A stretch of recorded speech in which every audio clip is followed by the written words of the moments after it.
কিসের ২৬ বিশ্বকাপ, কিসের ৩০ বিশ্বকাপ? লিওনেল মেসি কোন কোন বিশ্বকাপ খেলবেন এবার জানিয়ে দিলেন নিজেই। কবে নিবেন অবসর স্পষ্ট করে দিলেন সবার সামনে। দর্শক, এবছর ওই ৩৭ বছরে পা দিবেন লিওনেল মেসি। ২০২২ সালের ডিসেম্বরে কাতারে বিশ্বকাপ জেতেন লিওনেল মেসি। বয়স বাড়লেও মাঠে দাপিয়ে বেড়ান মেসি। তবে খুদে এই জাদুকরের আন্তর্জাতিক ফুটবলকে বিদায় জানানো নিয়ে কাতার বিশ্বকাপের পর থেকে কম জল খোলা হচ্ছে না।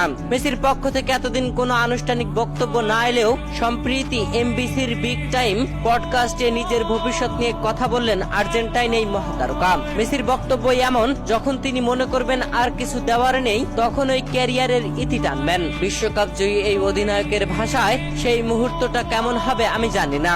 যখন টের পাবো আর পারফর্ম করতে পারছি না, বুঝতে পারবো যে নিজেকে উপভোগ করছি না, সতীর্থদের কোনো সাহায্য করতে পারছি না, তখন ওই সিদ্ধান্ত নেব বিদায়ের। তিনি এ সময় আরো বলেন,